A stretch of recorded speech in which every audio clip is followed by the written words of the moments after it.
For centuries before the Battle of Carrhae, Rome had learned one lesson better than any other civilization on Earth: how to wage war. Roman history was not simply written with ink, but carved with iron, blood, and discipline. Every generation of Romans grew up knowing that survival depended on victory, and victory depended on the legion. The Roman legion was not just an army unit, it was a system perfected over time. Soldiers were heavily armored, carrying large rectangular shields, short stabbing swords, and heavy javelins designed to break enemy formations. They fought shoulder to shoulder, each man protecting the one beside him. When the legion advanced, it moved like a machine, grinding enemies down through pressure and coordination. This method of warfare had proven devastatingly effective. Rome had fought and defeated Carthage, once the greatest rival in the Western Mediterranean. It had crushed Greek armies that relied on older formations. It had subdued Spain after decades of rebellion. More recently, under Julius Caesar, Roman legions had conquered Gaul, fighting in forests, rivers, hills, and cities. No matter the terrain, Roman discipline adapted. Victory after victory shaped Roman thinking. Roman commanders began to believe that courage, formation, and steel were universal solutions. If an enemy resisted, Rome would advance. If an enemy fled, Rome would pursue. If an enemy stood firm, Rome would push harder. This mindset worked because most of Rome's enemies fought in ways Rome understood.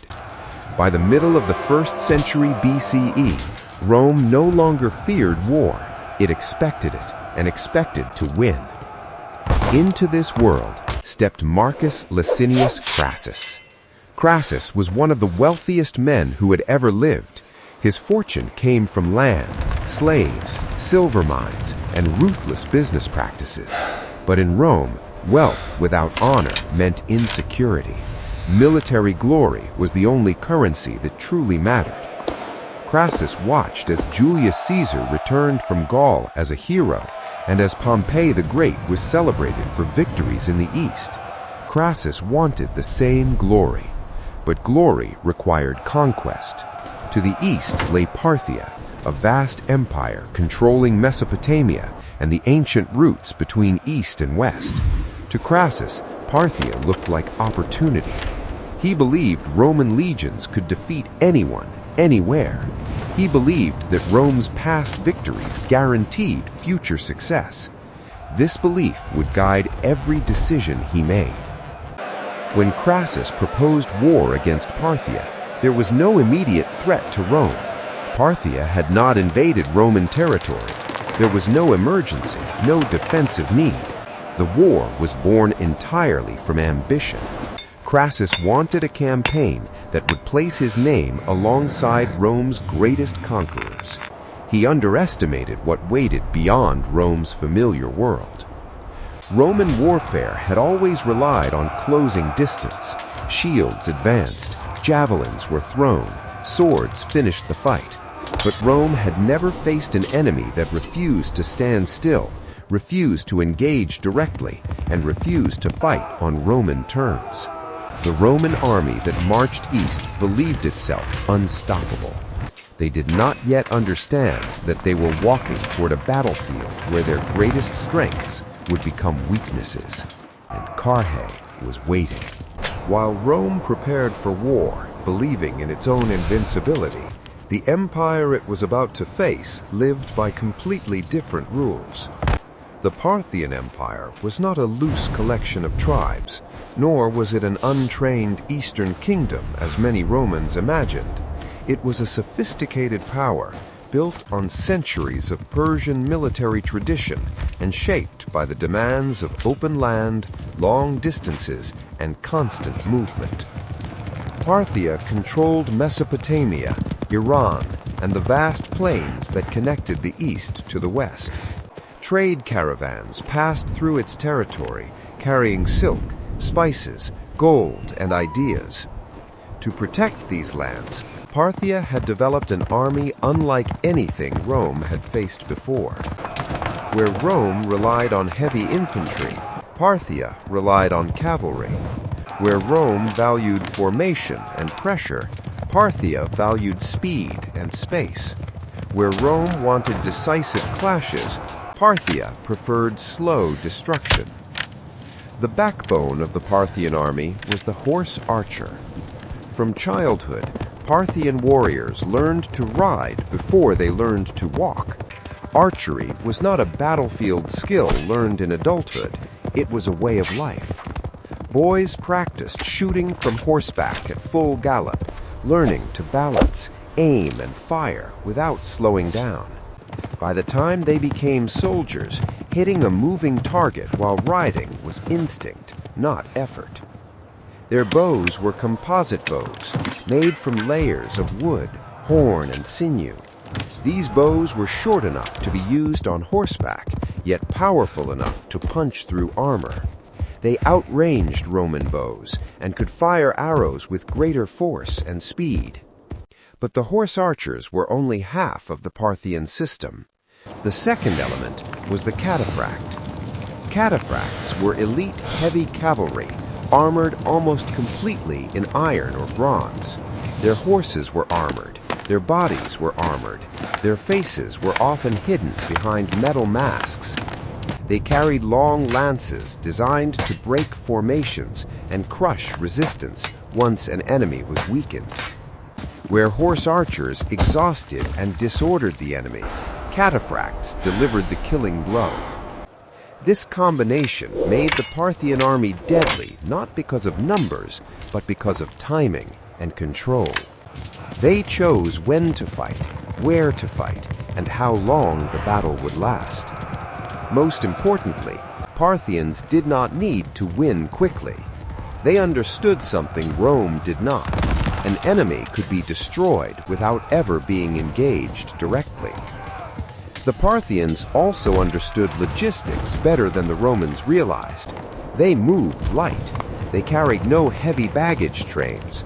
Supplies followed them on camels that could survive heat and long distances far better than Roman pack animals.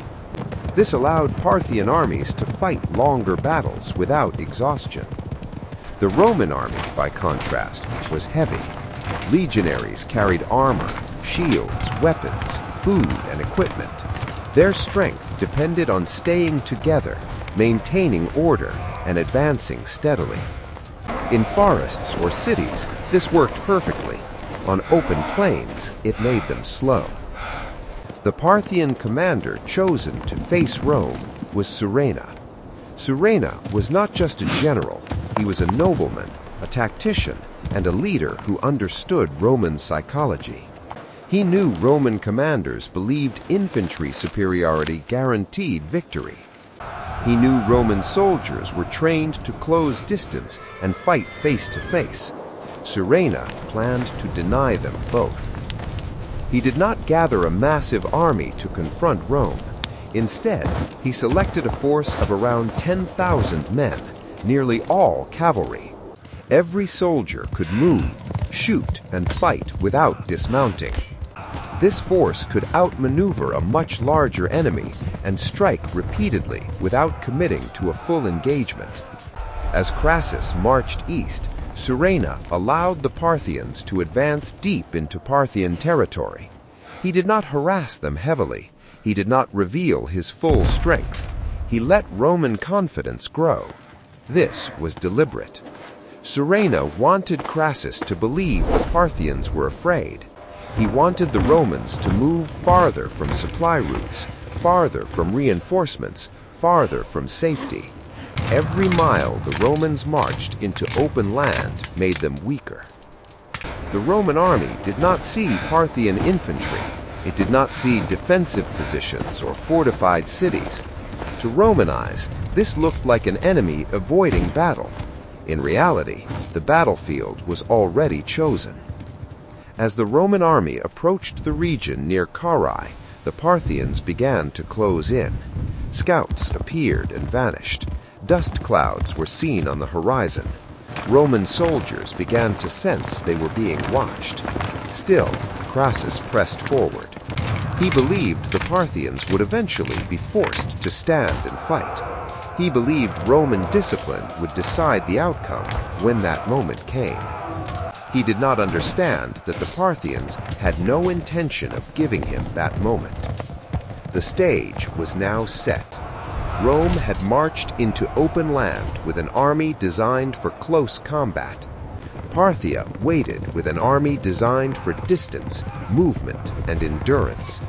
The next phase would not be diplomacy, it would not be maneuver, it would be contact. And once the two armies finally faced each other near Carrhae, Rome would discover that its old victories had taught it the wrong lessons. The Roman army did not march into battle at Carrhae with fear. It marched with expectation. For weeks, the legions had advanced through unfamiliar land, but nothing had yet challenged their confidence. There had been no great Parthian army blocking the road, no fortified cities demanding siege, no decisive clash. To many Roman soldiers, this felt like another routine campaign. But the land itself began to wear them down. As the army moved farther east, the terrain flattened completely. The ground hardened into dry, pale earth that reflected the sun upward into their faces. There were no forests to offer shade, no hills to break the wind, no rivers close enough to provide relief.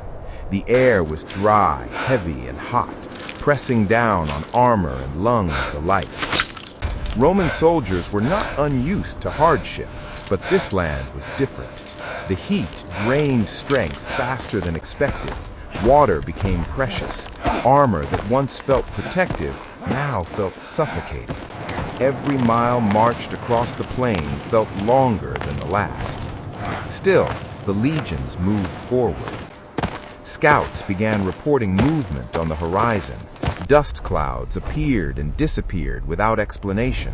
Small groups of enemy riders were seen at a distance, never close enough to engage. They watched, they measured, they vanished. This unsettled some of the veterans. Roman soldiers were used to seeing their enemies. Gauls shouted, Germans charged, Spaniards ambushed. But this enemy remained silent and distant, refusing contact. It created tension, the kind that builds when men know they are being observed but cannot respond.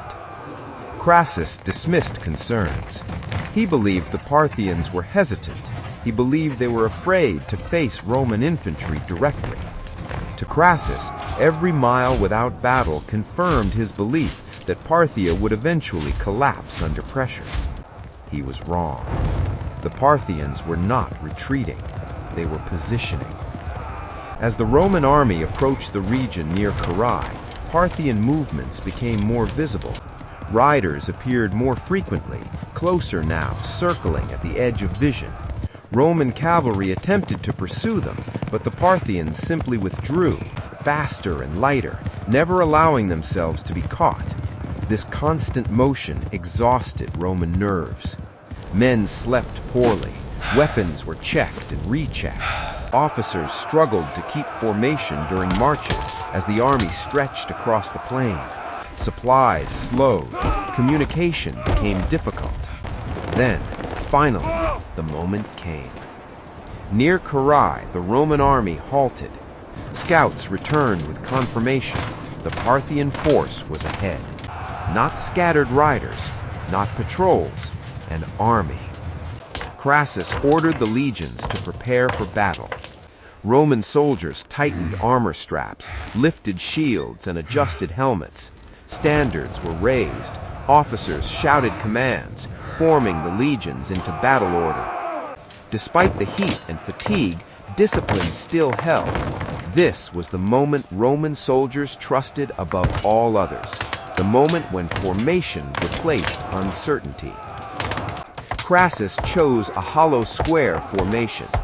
Infantry formed solid walls on all sides, shields locked together, facing outward. The cavalry and officers were placed inside the square.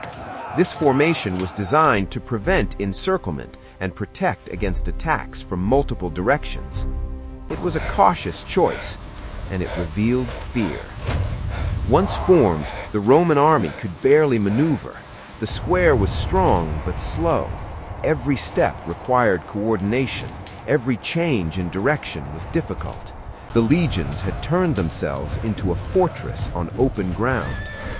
The Parthians appeared shortly after. At first, they were distant shapes, riders forming long lines across the horizon. As they drew closer, Roman soldiers could see their armor glinting in the sun. There were no infantry ranks, no baggage trains, no camp behind them, only cavalry. The Parthians did not rush forward. They did not scream or charge. Instead, they spread out, moving with calm confidence, positioning themselves around the Roman square. Then, the sound began. Drums. Deep, heavy war drums echoed across the plain. The rhythm was slow at first, then faster, then constant. The sound rolled over the Roman lines, vibrating through shields and armor. It was not meant to inspire Parthians. It was meant to unnerve Romans. Roman soldiers tightened their grips. Many had never heard anything like it. Then, without warning, the Parthian horse archers advanced. They did not come straight at the Roman lines. They moved in arcs, circling, testing distance, and then, as one, they loosed their arrows. The Battle of Carrhae had begun. The first arrow struck the Roman formation with a sound like heavy rain hitting stone. Shields jolted backward as iron points slammed into wood and bronze. At first, the legions held firm, shields locked, feet planted, orders shouted down the lines. Roman soldiers had trained for this moment. But the arrows did not come in waves. They came without pause.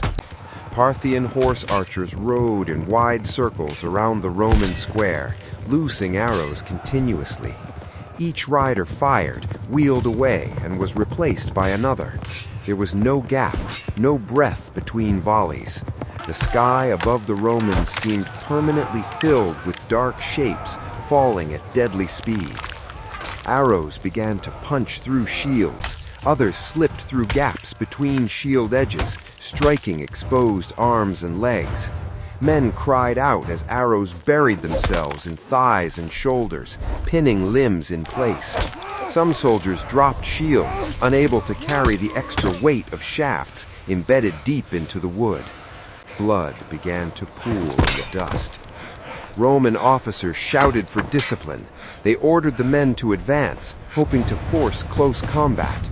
Slowly, the square pushed forward, but the Parthians simply rode away, increasing distance while continuing to fire. As the Romans advanced, arrows struck them from the sides and rear. This was the Parthian shot. Riders twisted in their saddles, firing backward with terrifying accuracy. Roman soldiers fell face first into the sand, arrows lodged in backs and necks. Every attempt to close distance failed. The heat worsened.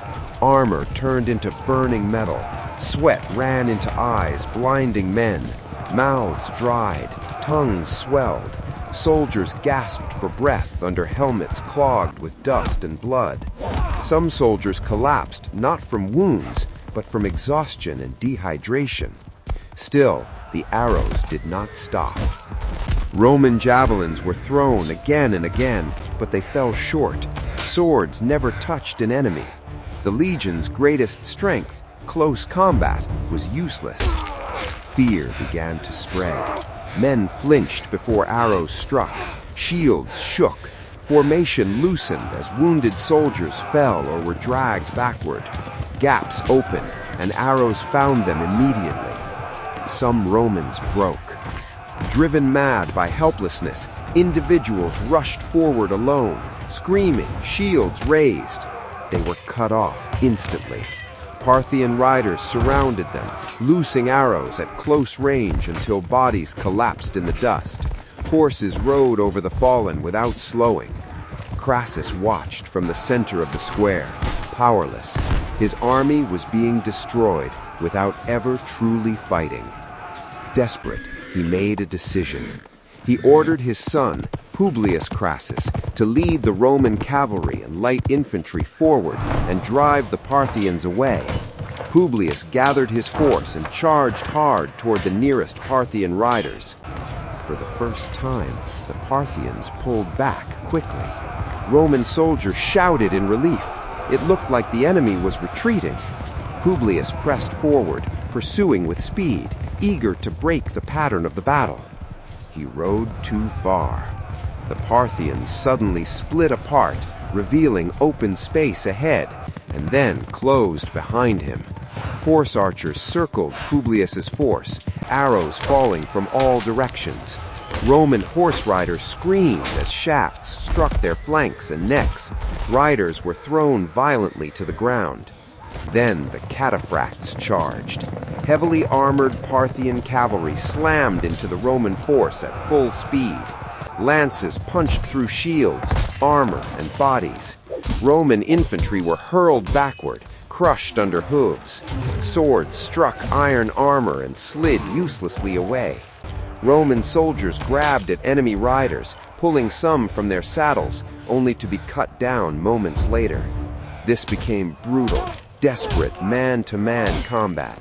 Men stabbed at exposed joints, horses collided chest to chest, bodies piled in the dust, blood coated armor until metal was slick and dark.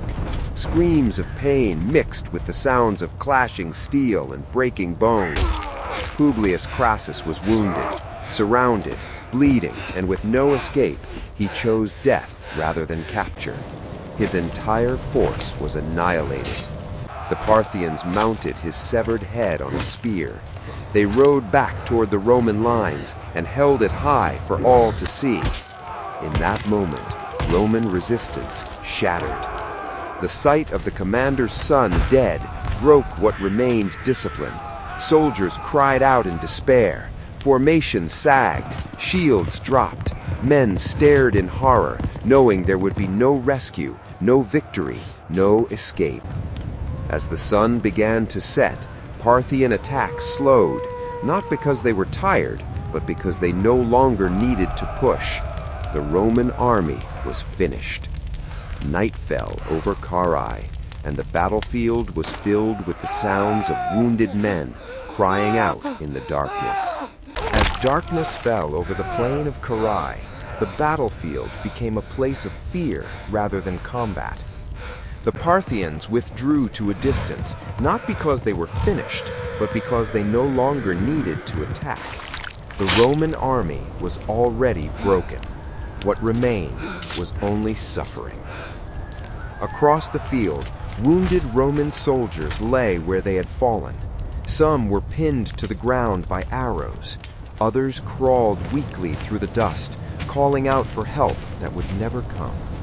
Cries echoed through the night, growing quieter as men bled out or slipped into unconsciousness. Roman officers tried to restore order, but there was no formation left to command. Crassus knew the army could not survive another day where it stood. Under the cover of darkness, he ordered a retreat toward Carrhae. The command was passed quietly through what remained of the legions, but once the movement began, discipline collapsed entirely. Units could not see one another. Standards were lost.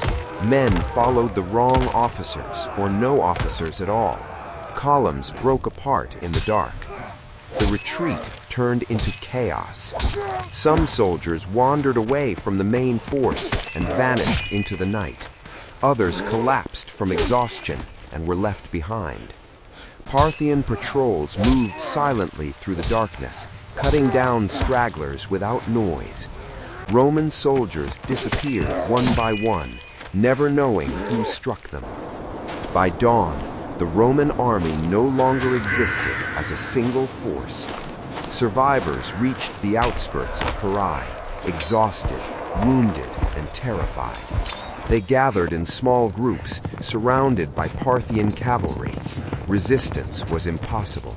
Their shields were shattered, their numbers destroyed. their commanders dead or missing. Surena did not rush to annihilate them. Instead, he offered negotiations. Messengers approached, offering safety and peace if Crassus would meet with Parthian leaders. Roman officers urged caution, suspecting a trap, but the army had no strength left. Hunger, thirst, and fear had defeated them more thoroughly than arrows. Crassus agreed. When the meeting began, tension filled the air. Both sides were nervous. Voices rose, movements were misread. In the confusion, violence broke out. Crassus was killed, whether by Parthian hands or during the struggle remains unclear. With Crassus dead, all resistance ended. Roman soldiers surrendered in large numbers. Many were bound and marched east into captivity, forced to walk for days under the sun. These men would never return to Rome. Others were executed where they stood. Parthian cavalry hunted down those who tried to flee. The battlefield was left covered with bodies. Roman infantry lay pierced by arrows, crushed under hooves, or cut down in close combat. Broken shields, bent swords, and shattered armor littered the ground. Blood darkened the sand. Carrhae became a silent graveyard. The final count was devastating. More than 20,000 Roman soldiers were dead. Around 10,000 were captured. 7 Roman legions had effectively ceased to exist. The Roman army had not been defeated in a traditional battle. It had been worn down, isolated, exhausted, and destroyed piece by piece. The Battle of Carrhae ended as a complete and undeniable defeat. Rome had marched east believing its past victories guaranteed success. Instead, it discovered that its methods were not universal. On the open plains of Mesopotamia, speed, arrows, and patience defeated shields, swords, and discipline. The war was over, and the Roman Republic had learned one of the most painful lessons in its history. Victory belongs not to the strongest army, but to the one that understands how war truly works.